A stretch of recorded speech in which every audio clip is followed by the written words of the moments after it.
Hey everybody, Chris here. A bullish reversal is forming for Dogecoin. We're going to talk about that in this video along with Bitcoin and ETH. Please be sure to subscribe to my channel, hit that little notification bell too. You can be notified when my new videos come out as well as when I do live streams. And we were live on Monday as we were watching weakness in the crypto market and wondering where the dips were going to come. Where was Dogecoin going to drop to? And during the live stream, I drew a green box on my chart. And I said, looks like Dogecoin is going to be searching for that box. And then last night, Dogecoin actually did hit that box. And is now bouncing up a little higher. Is this the reversal that we've been looking for? Let's get into it. Let me show you the news and the charts. I'll show you what I'm looking at. We start here looking at the current Dogecoin chart. We're at 22.7 cents. That's right, 22.7. Here we were yesterday. Dogecoin was falling. We did have a pullback on a Monday after two green days, consecutive Saturday and Sunday, good trading weekend, and then the Monday pullback. And during live stream, we were right around the same level. And then we were talking about, after that pullback, where was Doge going to go from here? And identified, zooming out, we had that triple bottom there around 22.2. And I was like, well, if Dogecoin is indeed going to drop a little more, it is going to find that level. And then last night did come down into that green box, which I did post last night on X. You got to follow me on X, guys. Now, I don't post all the time on X. I'm not one of those like Ali that's just throwing crap up there like Ali and his whales are buying Dogecoin, 130 million Doge. And it's like, if the whales were buying so much Dogecoin, why is the price going down? You ever think of that? So, you can't believe that. But I do. Follow me. I am at Chris Pax here on X. And when I post good stuff. I keep it to the good stuff here, like the CME FedWatch tool. All these posts about, interest rates are going to be cut. Like, this is going to be huge for Bitcoin. And I'm just like, 97% chance of no rate cut, guys. This is what's happening tomorrow. It's coming. I'm just like, oh my gosh. Anyway, trying to keep it real here, guys. Trying to keep it real. So that's Doge at 22.7. Bitcoin is still, between 118, 119. This is where Bitcoin has been. Again, look at this yellow line. It just goes back and back and back and back and back all the way to July 11th. Yes, we had a nice little run up to 123, new all-time high, and then immediately dipped down to 115. So we have kind of this double bottom here, 115 area for Bitcoin if there's going to be another dip. But look, Bitcoin didn't go back down there. Bitcoin did not go back to that level. Bitcoin holding strong. And why is that? Because the governments and the banks and the big companies continue to buy Bitcoin. But yet there is selling pressure, profit taking, the bots, there's the leverage trading, right? And all of that market dynamics.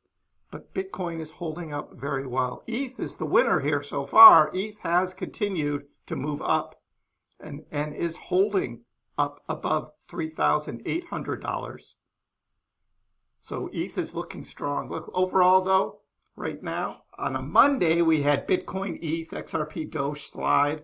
Trump trade deal strengthens dollar. So that is all around this EU, USA trade deal, which bolsters the US dollar. DXY goes up, crypto tends to go down.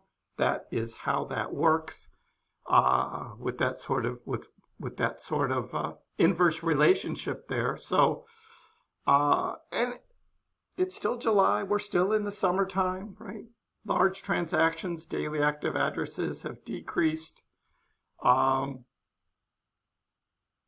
a lot of liquidations. A lot of liquidation still. Over 129,000 traders were liquidated in the past 24 hours as we still see heavy, short-term shorts, longs, and they're both getting wiped out. What happens is as soon as the price goes down, right, you get a lot of traders there shorting. This is on ETH, for instance. And then what happens? They send the price back up to wipe out those shorts. And then they bring it back down to wipe out the new longs. And it just continues again and again and again. The market makers still control the market overall. You need heavy buying or heavy mass selling to overcome what the market makers can do. We talk about that a lot on my live stream, so make sure you're subscribed. You have your notifications on, because that is really what moves the markets more than anything else. Let's look at what Zero says. Good morning, degens. Breathe. Breathe. The pain is temporary. Parabola is coming within 90 days. I've never been more certain. Hold tight. And I'm like, I've been looking at this 90-day, 100-day thing, which gets us through October into early November. I've been talking about this for a year. Fall of 2025, we have to be patient. We have to be patient to get there. As Carillion says, the silence before the parabola always feels the loudest. 90 days or less, just enough time to shake out the impatient. Again, that's what happens, right? Fear in the market, right? Price goes down. You get shaken out. You sell. What are you doing? Again, not financial advice, but we do talk a lot about buying dips and accumulating. Look, the summer was supposed to be boring. The ETH spot ETFs just posted 17 straight days of inflows. Ethereum proudly above $3,700. Meanwhile, Bitcoin dominance has dropped to 61%. It's ticked up a little bit overnight. But even Bitcoin dominance going down to 61, while Bitcoin itself is still trading at 118K. Institutions are pouring billions into crypto ETFs, even as regulators push the Clarity Act. JP Morgan is piloting crypto-backed credit. Of course, the banks want to get their grubby little paws into our crypto space, right? Because there's money to be made there. That's what they're doing. The next catalyst, well, the Fed decision. Not a catalyst. It's not going to be anything. White House crypto policy. Report is dropping tomorrow. As I've said, that's going to be like all stable coins. Are they going to mention a Bitcoin strategic reserve? Maybe. Are they going to do anything? Is it going to be like buying Bitcoin, or are they just going to continue their old narrative of, well, we already have all of this confiscated Bitcoin, we're just going to hold it? So I don't think this is anything. People are just making such a big deal of this week. And I think the markets are responding appropriately, saying, there's no big buying before this happening, right?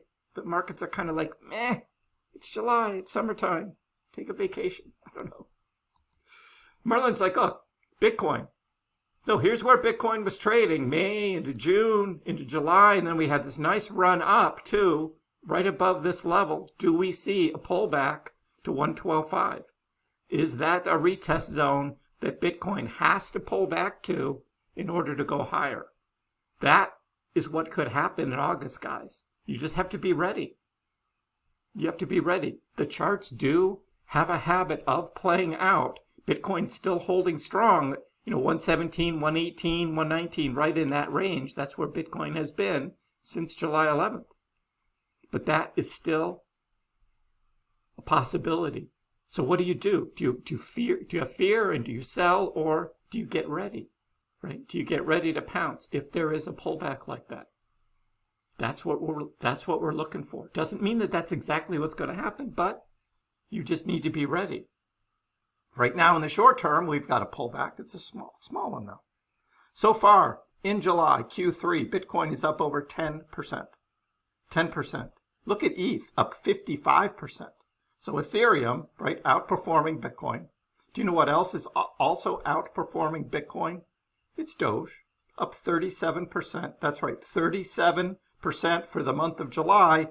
That's after the pullback from 28 cents. Still up 37% for July, and people are bearish. I get it though, right? You see the bigger price and you're like, oh, Doge going great, great, great. And then there's a pullback and it's like, oh, Doge sucks. Doge going to zero. And it's like, no, it's not. Doge is doing fine. This is Dogecoin. This is how Dogecoin trades, up and down. We have this big double bottom pattern, right? This is the 22.2 cents. We hit it 3 times. And then we came back and revisited it. Does this mean we're going to head back up to the neck here? And where would that take us? To about 24.5. Back up to 24.5 would be the continuation of this pattern back up to the to this neckline here. So that's what we're watching for, that pattern, that that does have a habit of playing out. Look, we do have momentum building above this 200-day moving average. So let's go to the daily on the Dogecoin chart. This blue line is the 200-day, and look at that. We are firmly above the 200-day moving average. But if there's going to be a pullback, most likely it's going to hit that line. Right now that's about 21.3. So another penny down on a pullback. We'll be looking for that the first week of August. That's going to be a target we'll be looking for. So we'll be watching that. But meanwhile, right, Dogecoin signals a bullish reversal after that double bottom breakout. The bullish reversal does form. Now, when we have a bullish reversal, right, still there could be a pullback. This is zoomed out looking at a much bigger picture. This is from last November, right, up to 48 cents, right? Came all the way down in April to 13 cents. Came all the way back down in June. After that little May run, we had that June pullback, right? And then up to 28. I mean, this is Dogecoin. It is volatile. You have to know that's how Dogecoin trades. The volatility is there in the price. So, yes, pullbacks happen. Again, I don't trade with leverage. I don't short. I had been doing some swing trading. I've stopped that. It's too volatile. We talk about that during the live streams. Be sure to subscribe, have your notifications on. Leave a comment below. What do you guys think? What's happening with Doge right now? This is actually looking like a very bullish chart here, right? Especially for the summer and what Doge is doing in the summer. So pullbacks are natural. They happen. Time to reload. Give the video a like if you haven't already. Please subscribe to my channel. I appreciate the support. We'll see you next time.